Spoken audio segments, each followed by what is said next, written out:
Well, alright. October 9, 2020, a Texas state trooper stops a speeding car on a quiet rural road close to the Oklahoma line. A woman leaps out clutching a newborn infant bundled in a blanket soaked with blood. She's hysterical, sobbing, pleading desperately for assistance. "I just delivered on the roadside. My infant isn't breathing. Please, you have to help her." The trooper summons an ambulance, yet something feels off. The woman's garments are stained crimson, but she shows no signs of recent childbirth. No placenta remains, no cord dangles. When medics check her at the hospital, they uncover something unthinkable. This woman lacks a uterus. She was physically incapable of giving birth. So whose child is this? 30 miles distant, inside a modest home in New Boston, Texas, a mother steps through her daughter's doorway and encounters a sight so gruesome, so unimaginable that seasoned murder investigators later admitted it lingered in their minds forever. Her 21-year-old daughter lies lifeless on the floor, stabbed more than 100 times, her skull shattered by hammer blows, and her abdomen sliced completely open. The baby has vanished. This is the account of Taylor Rene Parker, a woman who fabricated a pregnancy across 10 months, killed her friend, and cut an unborn infant from her womb. This is Bruised Voice. Please subscribe and enable notifications so you never miss our in-depth releases. This ranks among the most chilling cases in Texas criminal records. And this is how events unfolded. To grasp how Taylor Rene Parker turned into a murderer, we must return to the beginning. Taylor entered the world on March 12, 1993 in Bowie County, Texas, a sparsely populated region in the state's northeast corner, bordering Arkansas and Oklahoma. Taylor's upbringing lacked severe hardship or mistreatment. Her household was blue-collar yet steady. Acquaintances and locals portrayed her parents as ordinary, even affectionate, but from childhood onward, Taylor maintained a troubled connection to honesty. She fabricated minor details, grades, locations, activities. As years passed, the falsehoods grew bolder. During high school, she appeared sociable and well-liked. She maintained friendships, dated, harbored ambitious goals. She spoke of modeling careers, photography work, real estate ventures. Beneath that poised surface, however, Taylor wrestled privately. Post-graduation, she married early. By her early 20s, she had 2 children, though the union dissolved. Court documents indicate that by 2019 Taylor had forfeited custody of both youngsters. Claims surfaced regarding emotional volatility, monetary troubles, and a recurring habit of deceit that shadowed her constantly. Associates from that period recall Taylor perpetually reshaping her persona. Fresh employment, fresh narrative, fresh persona. She flooded social platforms with posts, crafting an illusion of achievement and joy that clashed with her actual circumstances. Then she encountered Wade Griffin. Wade worked as a mechanic in Texarkana. Diligent, straightforward, grounded. He hailed from a tight family unit and longed for children of his own. Taylor recognized this and spotted her chance. So she informed him she carried a child. One enormous obstacle existed. Years prior to meeting Wade, Taylor had received a complete hysterectomy. Medical files verify it. Her uterus was surgically excised.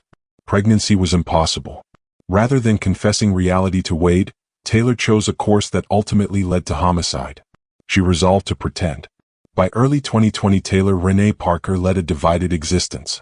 To Wade, his relatives, her acquaintances, she presented as a radiant, expectant mother, thrilled, anxious, preparing ahead. She uploaded pregnancy milestones to Facebook. She circulated ultrasound pictures. She described fetal movements, food urges, nursery ideas. She donned a prosthetic belly that expanded monthly. She assembled a baby gift list. She hosted a gender reveal gathering in Sims, Texas, featuring pink and blue adornments plus a celebratory cake. Friends and kin attended bearing presents. They embraced her, offered congratulations, rejoiced alongside her, all while Taylor understood no infant existed, yet she felt unable to retreat. She had sunk too far. Wade's relatives had begun purchasing infant attire, a crib, diapers. His mother intended to attend the birth. Wade himself brimmed with excitement. He spoke eagerly of fatherhood. Taylor had ignited his hope, and now her deception ensnared her. Prosecutors later exposed the depth of Taylor's ruse via her online activity. She retrieved counterfeit ultrasound scans from the web and claimed them as hers. She participated in pregnancy forums and mimicked other women's experiences to lend credibility to her updates. She studied pregnancy indicators to imitate them persuasively. Then, as spring gave way to summer, Taylor turned to far grimmer inquiries. In May 2020, she started hunting medical details on delivery, methods to trigger labor independently, ways to conduct a cesarean absent medical staff, how long an infant might endure without air post-birth. She viewed YouTube clips on surgical births. She examined illustrations of female anatomy. She phoned several prenatal centers in Texarkana and Idaho, Oklahoma, posing as a client. She posed precise inquiries regarding labor processes. She even phoned in a false bomb alert to a women's clinic to skip a non-existent appointment, simply to sustain the pretense of ongoing prenatal visits. This went beyond urgency or fear. This constituted deliberate preparation. By late summer, Taylor had selected her victim. Reagan Simmons Hancock embodied everything Taylor Rene Parker only feigned. She was 21, authentically expecting and sincerely joyful. Reagan resided in New Boston, Texas, roughly 30 miles from Taylor's place in Sims. She had a 3-year-old daughter named Kinley and was 7½ months pregnant with her second child, a baby girl she planned to name Braxlyn Sage. Reagan was young, but she was a good mother. She worked hard. She loved her kids. She posted pictures of Kinley on Facebook along with weekly pregnancy updates showing her growing belly. She was excited, ready, preparing. Reagan had met Taylor back in 2019 when Taylor worked briefly as a freelance photographer. Taylor had taken some family photos for Reagan and her fiancé Homer Cody Hancock. They weren't close friends, but they stayed connected on Facebook, and Taylor watched. She saw every pregnancy post, every ultrasound picture, every countdown to the due date, and somewhere along the way Reagan stopped being a casual acquaintance. She became a solution.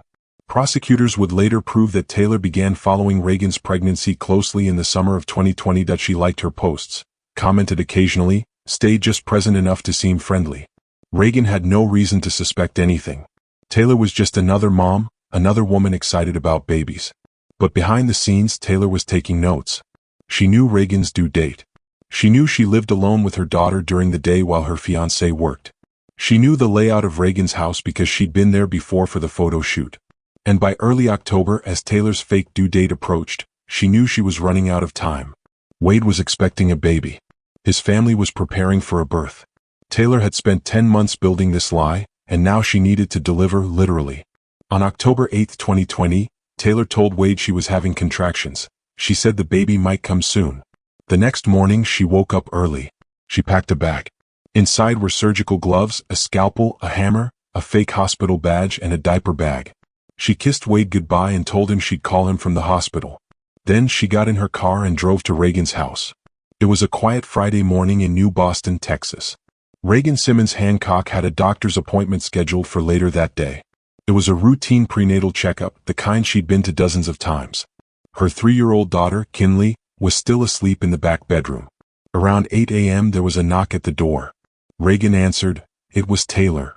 There were no signs of forced entry, no broken windows, no kicked-in doors. Reagan let Taylor inside willingly. She had no reason to be afraid. But within minutes, everything changed. What happened next is based on forensic evidence, autopsy reports, and crime scene reconstruction. Taylor attacked Reagan with a hammer. She struck her repeatedly in the head. The blows were so forceful that Reagan's skull fractured in multiple places. Reagan fought back. The medical examiner would later find deep defensive wounds on her hands, cuts where she tried to grab the blade, bruises where she tried to shield herself. She was conscious. She was aware. She was fighting for her life, but Taylor didn't stop. She stabbed Reagan over 100 times in the face, the neck, the chest, the arms, the back, the abdomen. Blood spattered across the walls, the floor, the furniture. Forensic pathologist Dr. James Owens would later testify. This was not a quick death. Reagan Simmons Hancock was alive for most of this attack. She felt the pain. She knew what was happening to her. And then Taylor turned to Reagan's stomach. Using the scalpel, she made a crude incision across Reagan's abdomen. It wasn't surgical. It wasn't clean. Medical examiners described it as a jagged, brutal cut.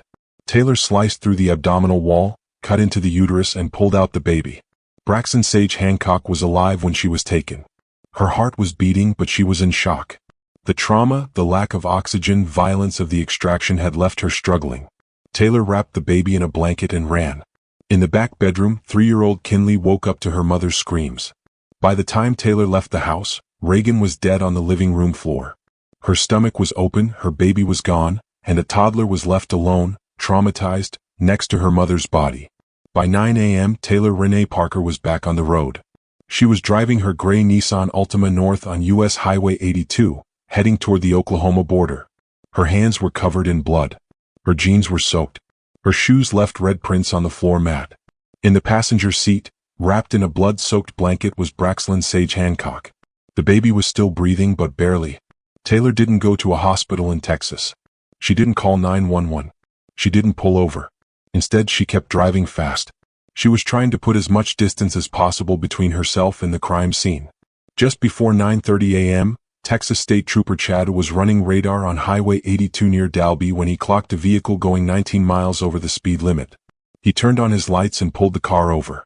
The driver's side door flew open before he even got out of his patrol car. A woman jumped out holding a baby, screaming, "I just gave birth on the side of the road. The baby's not breathing. Please, you have to help." Trooper Chad approached cautiously. He looked at the woman, then at the baby. Something wasn't right. There was blood. Yes, but the woman didn't look like someone who had just given birth minutes earlier. There was no afterbirth, no placenta, no umbilical cord still attached to the baby, and the woman's body didn't show the physical signs of labor, no swelling, no exhaustion, no trauma. Trooper Chad called for EMS, but he also started asking questions. "Where exactly did you give birth?" "Back there on the side of the road." "Which mile marker?" "I don't know. I was in labor. I wasn't paying attention." Emergency service arrived within minutes. They loaded Taylor and the baby into an ambulance and rushed them to McCurtain Memorial Hospital in Idabel, Oklahoma. Taylor kept up the act the entire way, crying, begging the paramedics to save her baby. But when they arrived at the hospital, the truth came crashing down. Nurses examined Taylor and found no signs of recent childbirth. No dilation, no tearing, no bleeding. A doctor performed an ultrasound and discovered something shocking. Taylor had no uterus. She had undergone a hysterectomy. Pregnancy was medically impossible. The baby she was holding wasn't hers. Hospital staff immediately called law enforcement. And back in New Boston, Texas, at that exact moment, Reagan's mother was making a discovery that would shatter her world forever. Jessica Brooks was worried. Her daughter, Reagan, had a doctor's appointment that morning, and she wasn't answering her phone. Around 10 a.m., Jessica drove to Reagan's house in New Boston. The front door was unlocked. She walked inside. "Reagan, baby, are you here?" Jessica walked into the living room and stopped. Her daughter was on the floor. Blood was everywhere. Reagan's face was unrecognizable. Her stomach was cut open and the baby was gone. Jessica screamed. She called 911. The dispatcher tried to keep her calm, but Jessica couldn't stop sobbing. "My daughter is dead. She's pregnant and someone cut her baby out. Oh my God. Oh my God." Police arrived within minutes. The scene was one of the most horrific they'd ever encountered. Reagan's body was still warm. The assault had occurred recently. Possibly within the last hour or two. Blood spatter analysis indicated the brutality had been focused in the living room. There were indications of a fight. Reagan had resisted fiercely. In the rear bedroom, officers discovered 3-year-old Kinley awake, bewildered, frightened. She repeatedly asked for her mommy. Detectives promptly issued an Amber Alert for the absent baby, but within the hour, they got a call from McCurtain Memorial Hospital in Oklahoma. A woman had arrived claiming she delivered on the roadside, but doctors verified she hadn't, and the infant with her didn't align with her account. Law enforcement linked the details right away. The baby in Oklahoma was Reagan's baby, and the woman possessing her was the murderer. By 10:20 a.m., Taylor Rene Parker was formally in police custody. Braxton Sage Hancock passed away at 11:05 a.m. She never stood a chance. Once Taylor Rene Parker was detained, investigators acted swiftly. They secured search warrants for her phone, her vehicle, her residence, and her social media profiles. What they uncovered was incriminating. Taylor's phone served as a blueprint of premeditation. In the weeks and months prior to the killing, she had queried how to induce labor at home, how to conduct a C-section, how long a baby can endure without oxygen, purchasing a fake pregnancy belly, fake ultrasound images online. She had viewed YouTube videos on cesarean operations. She had browsed medical sites. She had investigated which hospitals in Texarkana and Idabel had the weakest security. Investigators also discovered numerous fake ultrasound pictures stored on her phone, screenshots from Google Images that she had presented as her own. They spoke with Wade Griffin, who was heartbroken. He informed detectives he had no clue Taylor had simulated the pregnancy. He believed he was on the verge of fatherhood. "I loved her," Wade stated in an interview. "I trusted her and she fooled me completely. Detectives also retrieved surveillance video from gas stations and traffic cams along Taylor's path on October 9. The video depicted her departing her home in Sims around 6:30 a.m. heading to New Boston and then exiting Reagan's neighborhood shortly after 9 a.m. Her vehicle appeared on camera racing north toward Oklahoma soon afterward. Inside Taylor's vehicle, investigators discovered blood traces matching Reagan's DNA. They also located the scalpel still tainted with blood.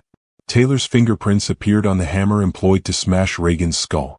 And perhaps most disturbing, investigators uncovered text exchanges between Taylor and Reagan from the days preceding the murder. Reagan had been amicable, credulous, eager to discuss babies. She had no notion she was being stalked. Prosecutors deemed it one of the most premeditated homicides in Texas history. This wasn't a crime of emotion. This wasn't a psychological collapse. This was a deliberate scheme to slay a woman and take her child. And Taylor Rene Parker executed it without pause. On September 12, 2022, almost 2 years following the murder, Taylor Rene Parker's trial commenced in the Bowie County Courthouse in New Boston, Texas. The courtroom was crowded. National media sources reported every detail. Spectators queued outside aiming to secure a spot. Taylor confronted 2 capital murder accusations: murder of a child under 6 years old and murder perpetrated during a kidnapping. The prosecution was headed by Assistant District Attorneys Kelly Crisp and Lauren Richards. They didn't merely seek a conviction, they sought execution. From the initial statements, the prosecution clarified this was not a crime of spontaneity. This was murder by plan. They offered a comprehensive timeline illustrating how Taylor had feigned her pregnancy for 10 months, studied how to execute a home cesarean, and singled out Reagan Simmons Hancock precisely due to her due date. The initial witness was Jessica Brooks, Reagan's mother. She approached the stand clearly trembling. The prosecutor requested her to recount what she observed upon entering Reagan's home. Jessica's voice faltered. "I saw my baby girl on the floor. Her face. I couldn't even identify her face, and her stomach was sliced open, and I knew the baby was gone." The courtroom became quiet. Several jurors dried their eyes. Then arrived the crime scene images. Even the experienced court personnel averted their gaze as pictures of Reagan's body appeared on the monitors. Her face had been pummeled past recognition. Her torso was riddled with stab injuries. The rough cut across her abdomen was uneven and savage. Forensic pathologist Dr. James Owens ascended the stand and guided the jury through the autopsy. Reagan Simmons Hancock was stabbed 100 times.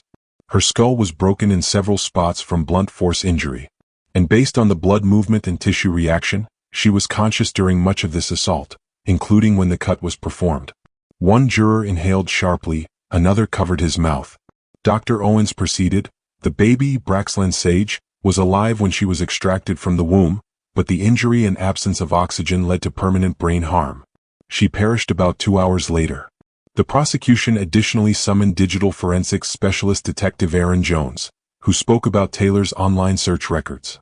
He showed screenshots of her Google queries on a big display. How to simulate pregnancy. C-section process step by step. How long does it require to bleed out? The jury gazed in astonishment.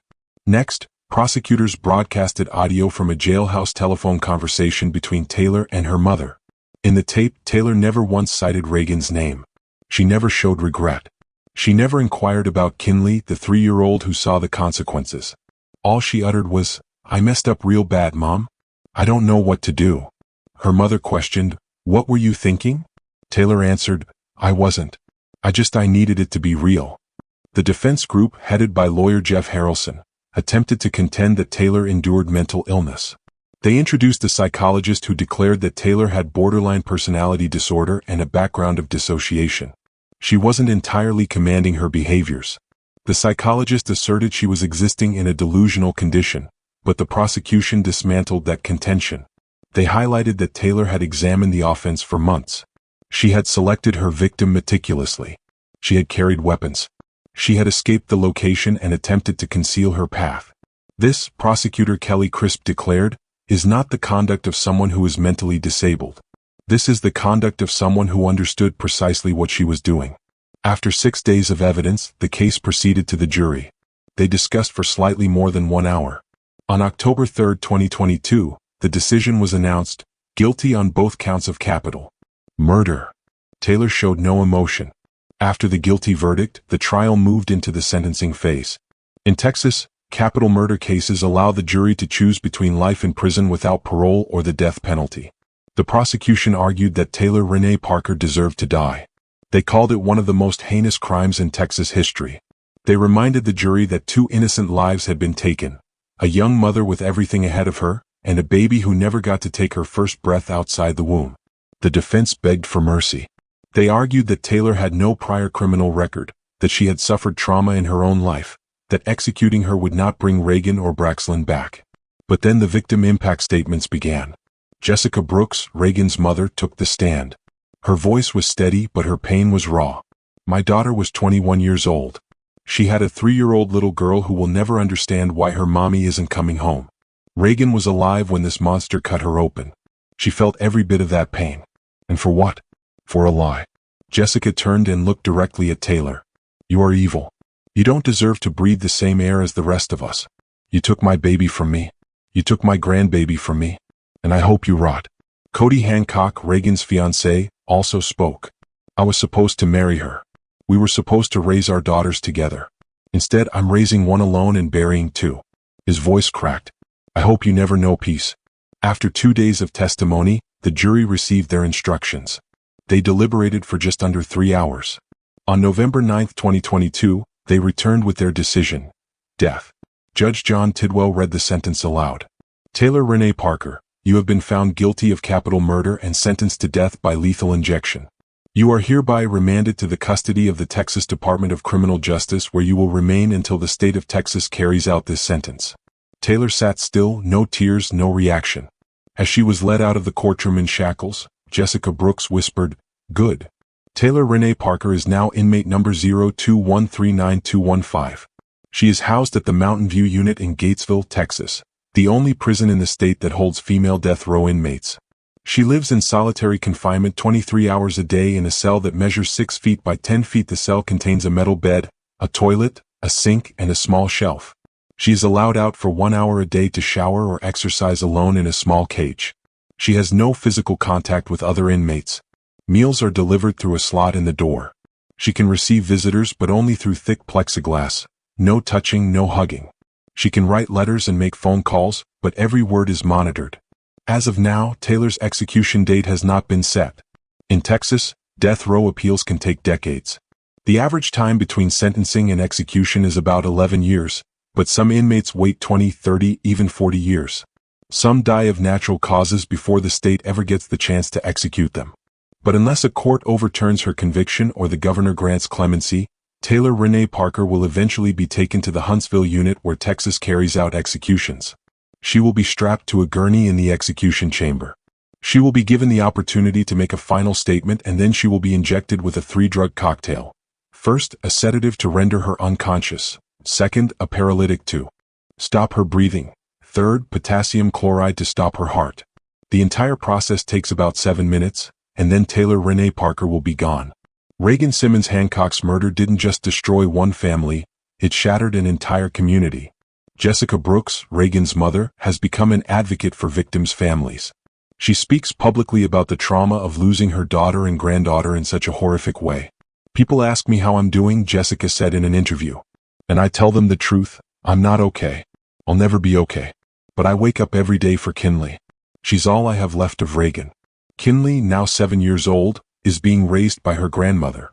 She's in therapy trying to process what happened. Cody Hancock, Reagan's fiancé, has largely stayed out of the public eye. Friends say he's struggling, trying to rebuild his life while carrying the weight of unimaginable loss. W.D. Griffin, Taylor's ex-boyfriend, has also spoken out. I was deceived, he said. I thought I was going to be a father. I thought I was in love and it was all a lie. I didn't know what she was capable of. If I had known, if I had suspected anything, I would have stopped her. The case also sparked conversations about fetal abduction, a rare but devastating crime.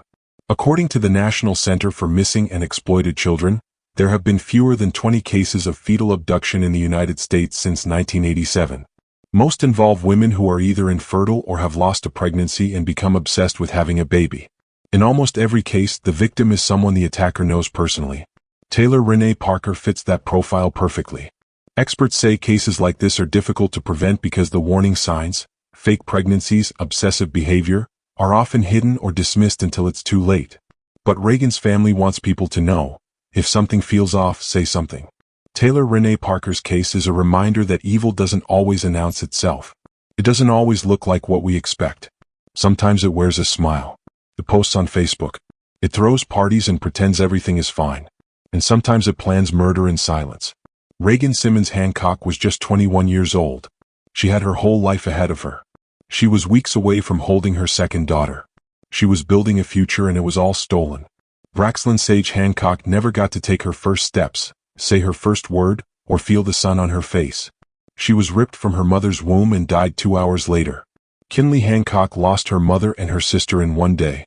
She will carry that trauma for the rest of her life. And for what? A lie. A desperate, selfish, monstrous lie. Taylor Rene Parker is now on death row, waiting for the day the state of Texas ends her life. Some people believe she deserves it. Others believe no one should be executed no matter the crime. But one thing is certain: 2 innocent lives were taken, a family was destroyed, a community was scarred, and nothing, not a trial, not a sentence, not an execution, will ever bring them back. If this case moved you, if it made you think, if it made you feel anything at all, do me a favor. Hit that subscribe button on Bruised Voice, share this video, leave a comment with your thoughts, because these stories matter. These aren't just headlines. They're real people, real families, real lives, and they deserve to be remembered.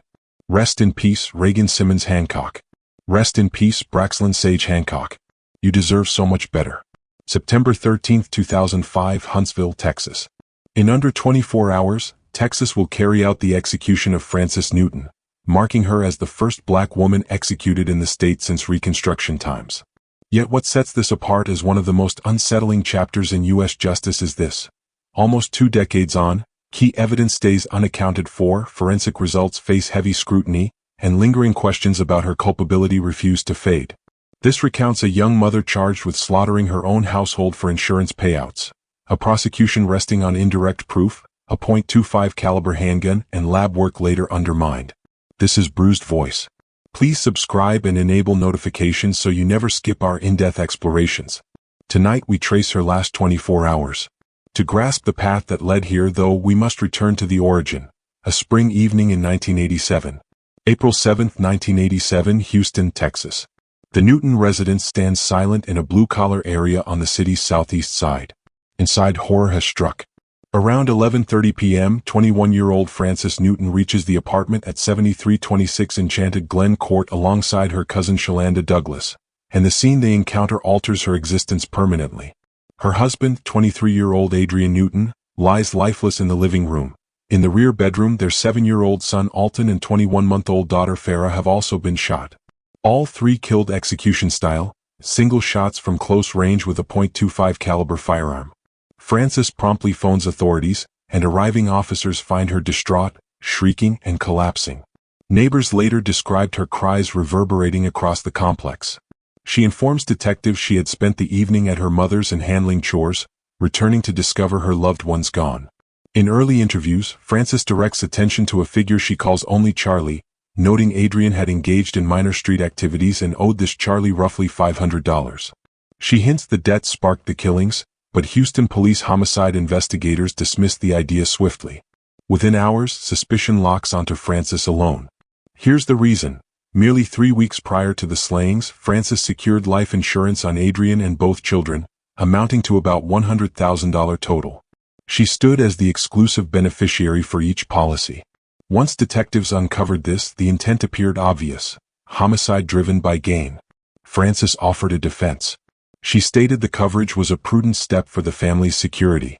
She conceded forging Adrian's signature on his policy, explaining she used family funds for premiums and wished to keep it secret from him. To the investigators, this confession only intensified doubts. Then the firearms surfaced.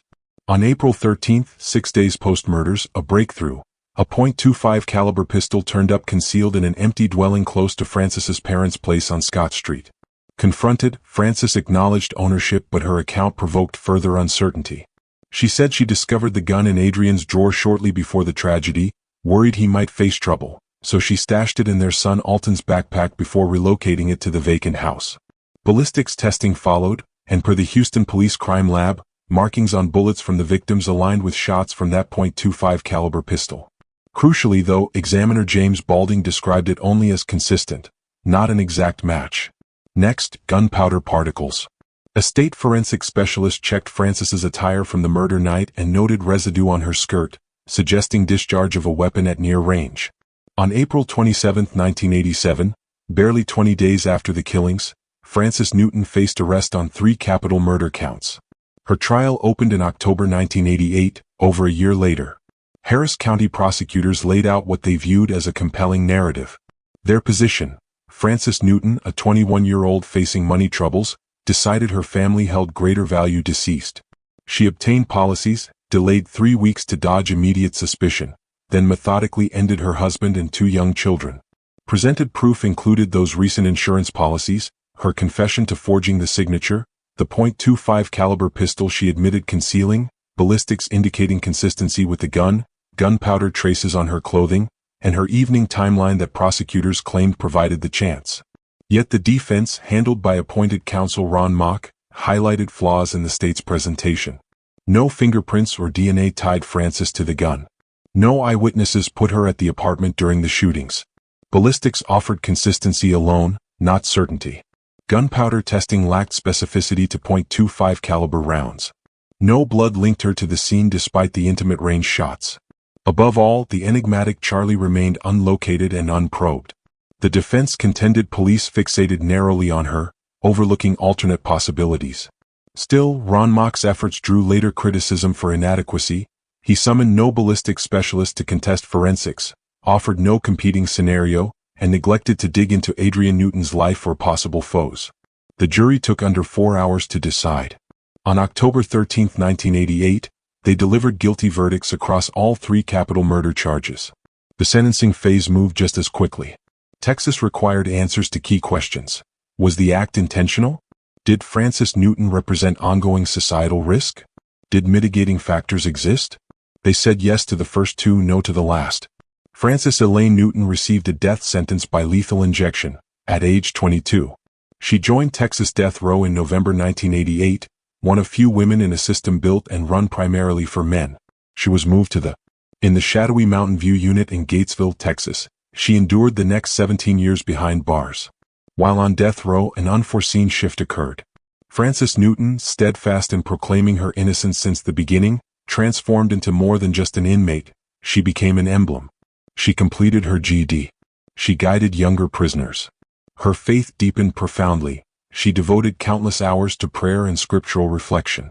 Guards and other inmates portrayed her as serene, compassionate, and genuinely sorrowful over her family's tragic fate, even as she consistently denied any wrongdoing. Yet far more crucially, troubling doubts about her conviction started surfacing. In 2002, a major scandal rocked the Houston Police Department crime lab. The facility that examined evidence in Frances's case, including ballistics and gunshot residue, revealed widespread issues: poor training, tainted samples, absent records, and faulty methods. An outside audit revealed mishandling across numerous investigations, including hers. Containers sat open, materials from separate matters mingled, and custody logs remained incomplete. Her fresh legal team, headed by David Dow of the Texas Innocence Network, uncovered something alarming. Vital evidence pieces had vanished. Objects suitable for advanced re-examination had disappeared without trace. Ballistics flaws emerged too. The markings James Balding claimed matched her firearm were typical of countless comparable guns. Lacking the original projectiles for renewed analysis, and absent contemporary imaging tools at trial, that proof appeared far shakier than jurors were told. Gunshot particle testing from 1987 proved equally unreliable. It failed to differentiate ammunition types or verify origin from a weapon versus fireworks or car parts. Most troubling, her original lawyer, Ron Mock, gained a troubling track record. Several clients he defended in capital trials were later cleared or had verdicts reversed owing to deficient counsel. The Texas State Bar eventually probed him for ethical violations. By 2004, Frances Newton had largely exhausted standard appeals, yet her advocates pressed on. They submitted a writ of habeas corpus petition, contending she received ineffective assistance and that the scientific evidence underpinning her guilt was suspect. On December 1, 2004, Frances stood mere hours from lethal injection.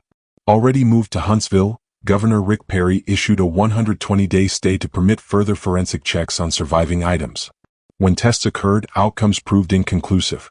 Certain materials had degraded. Others defied conclusive reevaluation. Hope dimmed. In August 2005, the Texas Board of Pardons and Paroles convened a clemency session.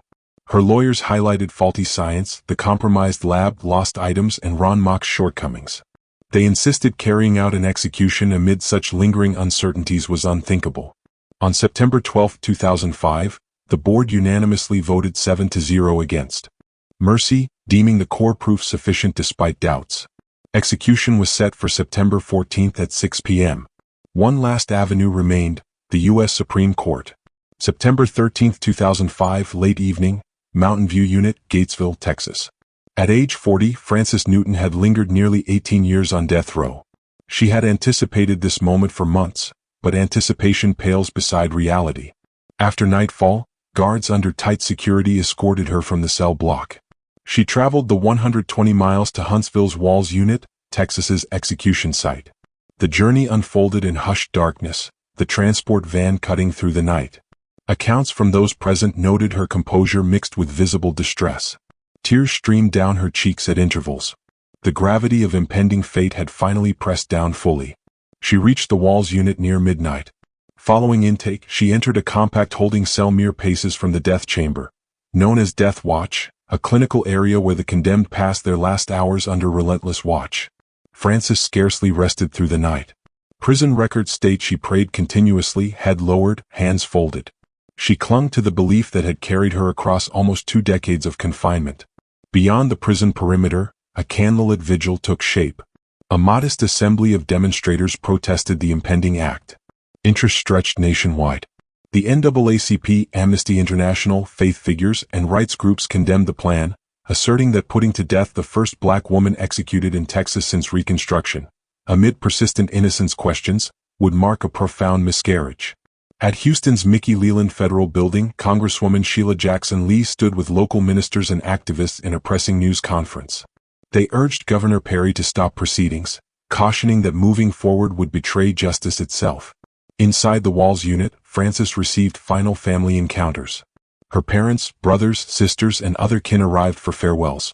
Conversations occurred through separating glass, no touching permitted. Exchanges brimmed with sobs, urgency, affection, and sorrow. Strikingly missing were those dearest, her children Alton and Farah, gone 18 years, and little Adrian, the very souls she swore she could never harm. Prison Representative Michelle Lyons described her as composed yet visibly moved as the day's truth sank in. Visits concluded. She returned to the holding cell. A routine tray appeared for lunch. She nibbled modestly, requesting no special final meal. Early afternoon brought the chaplain. They shared quiet prayers. Observers noted an extraordinary tranquility in her, a calm that appeared to rise above her plight. Outside, the gathering swelled. Placards pleaded for compassion, invoked justice, and beseeched Governor Perry's intervention. Yet from Austin came the governor's office announcement. Amid intensifying calls, Rick Perry would not issue another reprieve. The governor denied clemency. He pointed to the parole board's unanimous support for release and mentioned he'd previously given Frances a 120-day temporary reprieve. Every avenue of due process is now exhausted, his spokesperson declared. News hit Huntsville and the crowd outside the prison grew frantic. Prayers shifted into urgent, anguished cries. Around 4 p.m., Frances had her final visitor. Her lawyer, David Dow, entered the death house. They faced each other across the glass for almost half an hour. Dow later recalled her as eerily calm, deeply faithful, yet clinging to faint hope. They reviewed the last possible salvation, an urgent emergency petition before the U.S. Supreme Court. It hinged on 2 claims, that the forensic evidence central to her conviction came from a disastrously corrupt crime lab whose mistakes had already invalidated numerous verdicts, and that she'd been robbed of proper legal help, not merely at trial but especially in early appeals, where appointed counsel blew critical filing deadlines, blocking any real chance to argue her innocence. A desperate gamble, but their only one. A call rang through the Walls Unit. A clerk passed the word to death house staff. The United States Supreme Court had ruled, denied, no dissent, no stay granted. All legal paths slammed shut. Frances took the update in silence. Witnesses saw her shut her eyes, murmur a short prayer, then give a small nod. Nothing more. The execution sequence started. Guards delivered clean prison clothing. She turned down the offer of one last phone call. No one remained to reach. Witness chambers began to fill. On Frances's side sat her shaken family, parents barely upright, trembling, sisters already in tears. Across the divide, two kin of Adrian Newton waited in stony quiet for the moment they'd anticipated through 18 long years. A handful of reporters took the leftover seats, pens poised to document it for history. Inside the unseen execution room, Frances was escorted in. She was positioned on the gurney, a slim, cushioned slab. Thick leather restraints bound her arms, legs, and body. Medical staff inserted 4 lines into both arms. The warden, hardened by countless such nights, bent close and murmured whether she'd accept prayer with the chaplain. She refused gently. She'd already found her peace, she explained. She prayed through the night. The warden dialed the governor's office and the Texas Court of Criminal Appeals one last time. Any 11th hour halt? Any mercy?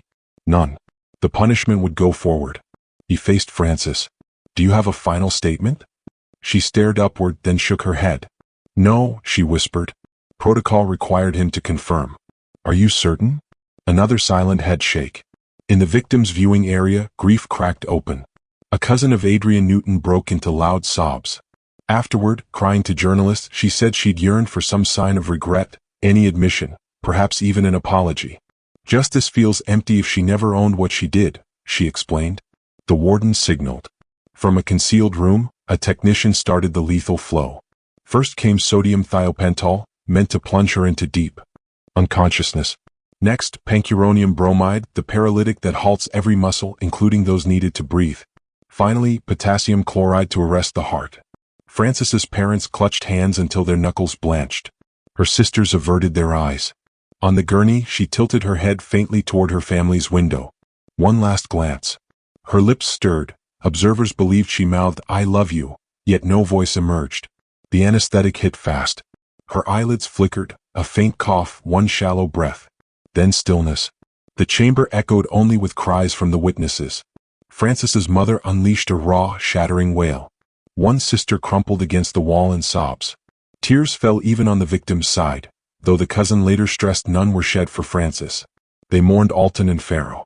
Medics tracked her vitals as the chemicals surged, silencing lungs, then stopping her heart.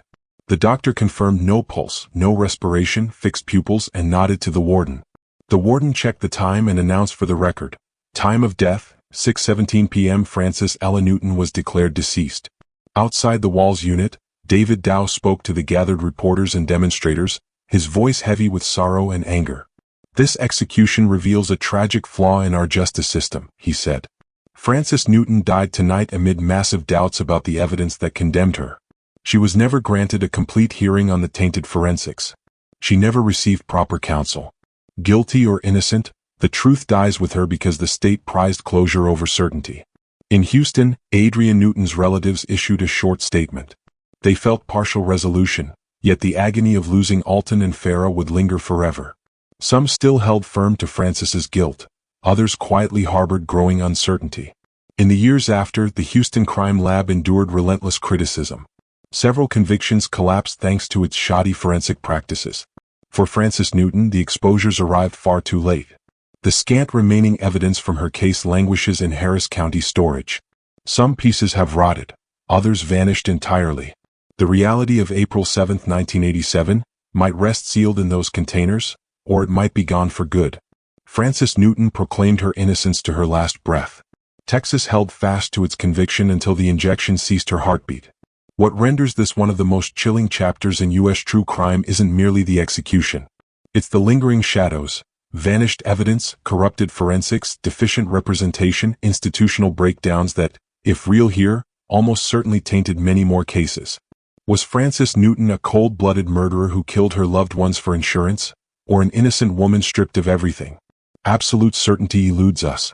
And that doubt, in a system that wields life and death, is what should chill every one of us. If this story unsettled you the way it did me, do this right now. Hit subscribe on Bruised Voice and enable notifications. I'm bringing you cases like this. Tales the system hopes you'll bury. Probes that scream for truth. Leave a comment down there. Had you ever crossed paths with Frances Newton's story before this night? Do you reckon Texas put an innocent woman to death, or did the jury nail it? I devour every comment. Your views carry weight. This isn't dusty history. It's a grim omen of what unfolds when haste trumps justice, when forensic evidence slips scrutiny, and when the door of execution slams shut on any chance to uncover the real nightmare. Spread this video. This nightmare deserves air. Francis Newton's name deserves to echo, whether as a dark lesson or proof of justice delivered. Catch you in the next dark dive. Until then, keep your eyes open, question everything, and never quit digging into the shadows. October 9, 2002. 9:47 a.m. Florida State Prison. A 46-year-old woman exhaled her last on a gurney. 2 deadly lines of poison snaked through her veins. Aileen Wuornos, streetwalker, wanderer, and America's first noted female serial killer, vanished into the void. But this wasn't routine finality. This marked the close of one of the most twisted chapters in U.S. crime lore. A saga that shoved the country face first into thorny doubts about fairness, fractured minds, and whether the world helped forge the beast it then erased. This is Bruised Voice.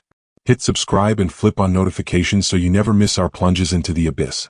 What follows is the raw, unshielded chronicle of Aileen Wuornos' last 24 hours alive. From her final interview to the icy last phrases in the chamber, this draws straight from records, trial files, and those who watched it unfold. And fair warning, the events of those closing hours will rattle whatever you thought you understood about crime and its endgame in America. To grasp Aileen Wuornos' final day, you must trace the road that led her there. Born February 29, 1956 in Rochester, Michigan, Aileen Carol Pittman arrived into a life rigged to break her early. Her father, Leo Pittman, a convicted child predator, took his own life in prison when Aileen was 13. She never knew him. Her mother, Diane, walked away from her and brother Keith when Aileen was only 4, dumping them with maternal grandparents. But safety never arrived. Court papers and Aileen's accounts sketch a childhood of horrors. She alleged her grandfather, Lori Wuornos, beat and assaulted her across her young years.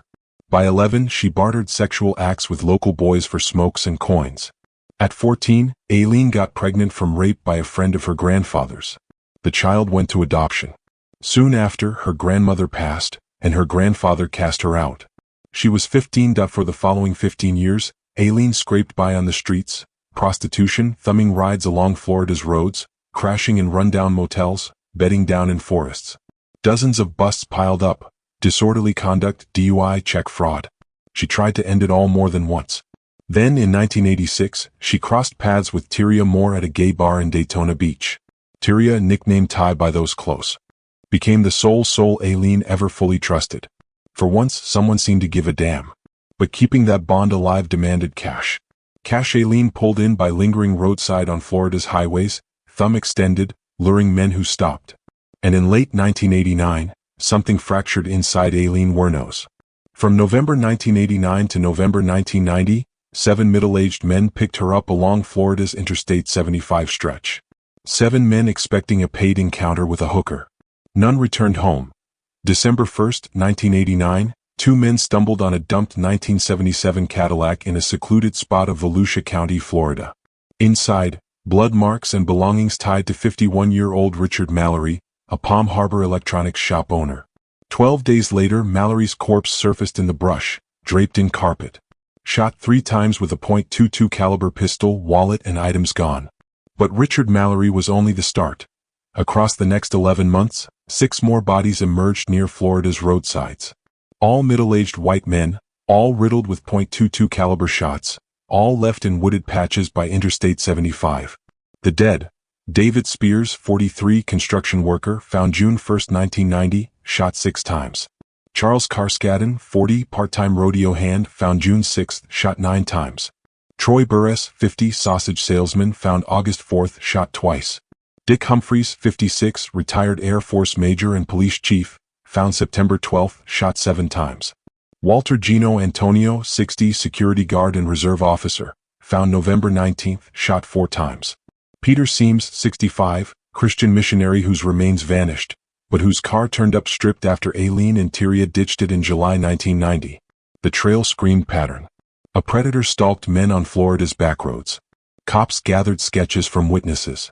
2 women, one older, blonde, one younger, heavier, spotted behind the wheels of victims' rides. Pawn records flagged names Susan Blahovec and Lori Grody pawning goods from Richard Mallory and others. Prints from those pawn slips matched Aileen Wuornos' long rap sheet. On January 9, 1991, officers nabbed Aileen Wuornos outside a biker bar in Port Orange, Florida. She sat sipping beer at midday when they closed in. No fight. The following day they took Tyria Moore in Pennsylvania, where she'd bolted after the last kill. But Tyria cut a bargain. Immunity for help coaxing a confession. Over 3 days Tyria phoned Aileen from Cop HQ, every word taped. Tyria warned the net was tightening and begged Aileen to confess to spare her. "I'm not letting you take the fall," Aileen said. "I did it." On January 16, 1991, after grueling hours, Aileen Wuornos owned the murder of Richard Mallory. She insisted he raped and tormented her, that she acted in self-defense. She went on to admit the 6 others, each framed as protection amid brutal attacks. But prosecutors painted a different horror, a ruthless hunter who robbed and slaughtered for profit. The riddle that shadowed her trial and her end stayed stark. Was she, Aileen Wuornos, a victim battling for survival, or was she a cold-blooded predator? In January 1992, Aileen Wuornos stood trial for the murder of Richard Mallory. Her defense pushed self-defense, portraying her as a deeply scarred woman enduring years of abuse who snapped after a savage attack by Mallory. They presented proof of her traumatic early life and repeated sexual assaults. The prosecution countered with a chilling opposite view. They described Wuornos as a ruthless predator who enticed men to isolated spots, robbed them, and shot them without mercy. They highlighted how she stole victims' vehicles, pawned their possessions, and displayed zero regret. After brief deliberation under 2 hours, the jury convicted her of first-degree murder. The sentencing phase wrapped in just 91 minutes, with the jury unanimously urging the death penalty. On January 31, 1992, Judge Uriel Blunt imposed death by electrocution. Wuornos remained stoic as the verdict echoed. Over the following year, she entered no contest pleas to 5 more killings, earning 5 additional death sentences. She faced no trial for Peter Siems's slaying, as his remains stayed missing. By May 1992, Aileen Wuornos ranked among just 3 women on Florida's death row. For the next decade she lingered there. Conditions at Broward Correctional Institution meant a cramped 6 by 9 foot cell, 23 hours of lockdown daily, 1 hour outside for recreation, food slid through a slot, 0 contact with fellow inmates, and total solitude. In that profound isolation, something in Aileen Wuornos steadily unraveled. By the late 1990s, her actions grew wildly unstable. She accused guards of spiking her meals with bodily fluids. She alleged staff blasted sonic waves through vents to torment her. She claimed authorities intentionally permitted her killings after the first one to mold her into a notorious serial murderer for media hype. Experts who assessed her identified borderline personality disorder alongside PTSD-like symptoms. Some noted paranoid delusions, yet Florida's strict competency rule allowed execution if the inmate grasped the impending death and its reason. In 2001, Aileen Wuornos stunned everyone by dismissing her appellate lawyers and demanding swift execution. She dropped all appeals. "I killed those men, robbed them as cold as ice," she declared in a letter to the Florida Supreme Court, "and I'd do it again too. There's no point keeping me alive because I'd kill again. I have hate crawling through my system." Her primary appeals attorney, Steve Glazer, was appalled. Convinced she suffered severe mental illness and lacked capacity for the choice, he launched urgent filings to block it. In October 2002, Governor Jeb Bush issued a brief stay and named 3 psychiatrists to test competency. All determined that, despite delusions involving prison personnel, Wuornos comprehended her execution and its cause. The stay ended. Her execution date arrived, October 9, 2002. She had secured precisely what she sought. Aileen Wuornos awoke that final morning in her cell at Florida State Prison. Transferred from Broward Correctional Institution to Stark for the procedure, she occupied the Death Watch cell, Phase 2, right beside the execution chamber. This confined space housed her last hours. Breakfast came via the slot, scrambled eggs, toast, and milk, the usual fare. 4 years she had insisted staff tainted her food with dirt, saliva, and urine to push her toward suicide pre-execution. Yet now, with under 28 hours remaining, she consumed it quietly without objection. Officers observed through the door's small window, logging her actions per rules. She passed the morning reclined on her bunk, gazing upward. At noon, an official notified her that 2 last-ditch legal bids to stop the execution had failed. One from a Tampa lawyer, another from an Ohio advocacy organization, both citing mental incompetence. Wuornos reacted with indifference. She had anticipated rejection, having fought hard for this outcome. At 3 p.m., filmmaker Nick Broomfield reached the prison with his crew. Having chronicled her tale in an earlier documentary, he stayed in touch. She consented to one last interview for his forthcoming project, Aileen, Life and Death of a Serial Killer. Guards led her to the visiting room in her standard orange death row garb. Spotting Broomfield, she grinned and gestured at her clothing. The conversation started lightly, touching her ongoing life. Then Wernos's tone darkened. Long-standing paranoid beliefs resurfaced. "I was tortured at BCI," she declared, voice sharpening. "They had the intercom on in the room and they kept lying that it wasn't on, and they were using sonic pressure on my head since 1997. Had a lot of trays that were attempted murder and everything. I had to wash all my food off. And then one day I didn't wash my food off and I was sick for 3 weeks. Almost died." She leveled a bombshell charge. "Let them know that the cops knew who I was. After Richard Mallory died, I left prints everywhere and they covered it up and let me kill the rest of those guys to turn me into a serial killer. I know they did." She insisted law enforcement purposely enabled further murders to craft a blockbuster serial killer saga for profit through books and films. Fury mounted. She aimed it straight at Broomfield in the lens. "You sabotaged my ass. My ass. Society and the cops and the system. A woman got executed and was used for books and movies and shit. Her closing on camera. Thanks, Live Society, for railroading my ass. Okay." She rose sharply and headed for the exit. "Okay, let's go." The session ended. Returned to her cell, Aileen spent the evening in almost total quiet. Corrections officers observed that she rested on her bunk, sometimes flipping through pages, sometimes gazing blankly at the wall. No calls came in, no guests appeared, no relatives asked for one last farewell. Aileen had cut off contact with her birth family years earlier. Her brother Keith, the sole relative she still connected with, passed from throat cancer back in 1976. Her adoptive mother had rejected her completely. Her old childhood companion Don Bodkins attempted to stay in touch, but that bond had frayed too. The one individual Aileen genuinely cared for, Tyrion Moore, had turned her into authorities and vanished from her existence right after the arrest. Aileen Wernos spent her last night on this planet utterly isolated. Around 8 p.m. she asked for a towel and washcloth. Guards handed them over and she used the tiny cell sink to clean herself. According to prison representative Sterling Ivey, Aileen turned down the usual final meal option. Florida permitted those facing execution to choose any food up to $20 in value. Certain inmates went for lavish spreads as their closing feast. Aileen desired nothing of the sort. She simply requested 1 cup of black coffee. By 10 p.m. she stretched out on her bunk and drifted off. Aileen stirred before sunrise. Guards remarked she rose sooner than normal, resting quietly. She asked again for a towel and washcloth to tidy up. They supplied them. She methodically washed her face and hands, as though readying herself for something significant. She sipped her black coffee unhurriedly. For several following hours she stayed solitary in her cell, lost in reflection. Staff noted she stayed composed. She skimmed a book briefly, then reclined once more, eyes fixed upward. Beyond the prison walls, groups favoring and opposing capital punishment started assembling.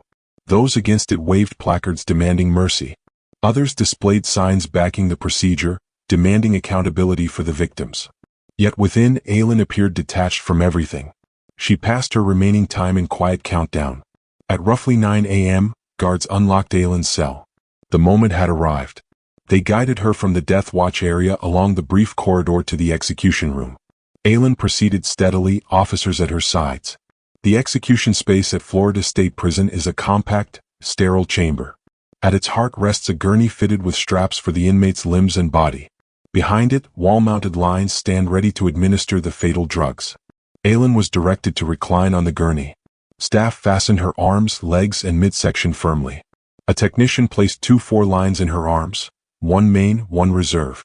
Observers entered the adjacent viewing area through a wide pane, totaling 32 individuals, kin of the victims, police representatives, reporters, and Aileen's counsel. The drape closed, blocking sight while last checks occurred. At 9:30 a.m., the warden stepped in and inquired if Aileen wished to speak final words. She tilted her head toward the glass and declared clearly, "Yes. I'd just like to say I'm sailing with the Rock and I'll be back like Independence Day with Jesus, June 6th like the movie Big Mothership and all. I'll be back. I'll be back." The odd, wandering remark alluded to the 1996 sci-fi picture Independence Day. Specialists in mental health afterwards cited it as additional proof of her declining psychological condition.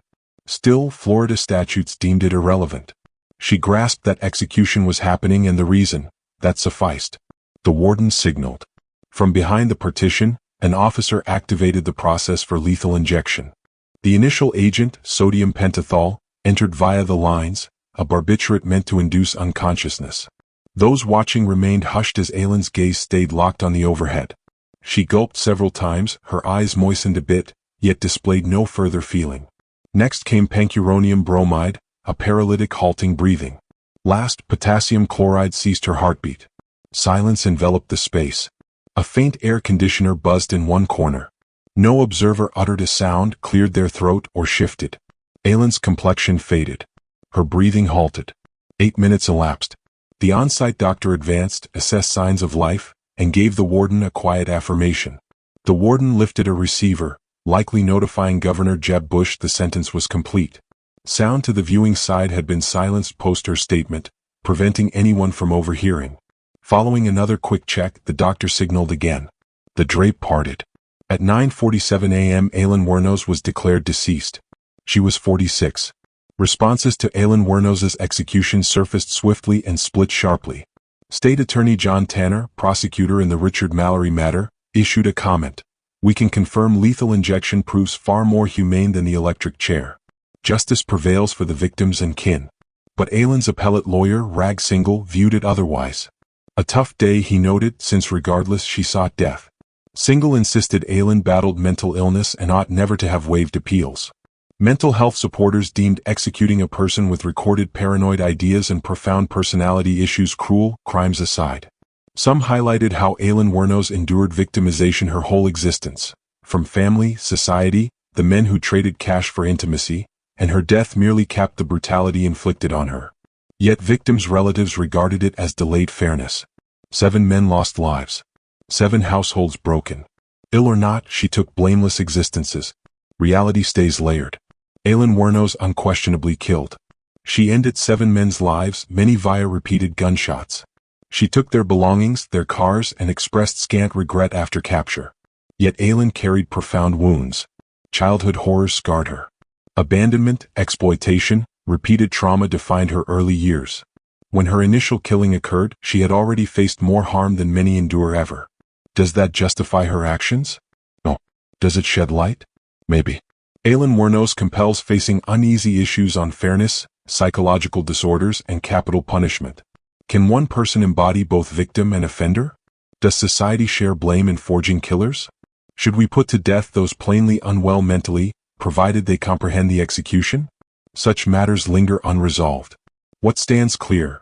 Aylin Wuornos passed her closing 24 hours on earth forsaken, deserted by all who once professed concern, awaiting a demise she embraced as release. And at 9:47 a.m. on October 9, 2002, Florida delivered precisely what she sought. So what's your take? Was Aylin Wuornos a ruthless multiple murderer who earned execution? Or a profoundly scarred survivor of endless mistreatment who never stood a chance? Did her death represent justice, or society's ultimate cruelty toward a woman brutalized lifelong? These lack simple resolutions, yet merit discussion. If this story moved you, shifted your view on crime and penalty in America, share below. Comment your thoughts. Let's discuss honestly. And if this deep dive into true crime resonated, if you value the effort and digging to deliver the raw, complete account of Aylin Wuornos's final moments, smash that like. Subscribe to Bruised Voice for further in-depth true crime explorations that skip hype, skip exploitation. We probe, record, and lay out facts for your own judgment. Tap the bell to catch every new release. Thanks for tuning in. Until next, remain inquisitive, keep probing, and recall. Truth always runs deeper than surface reports.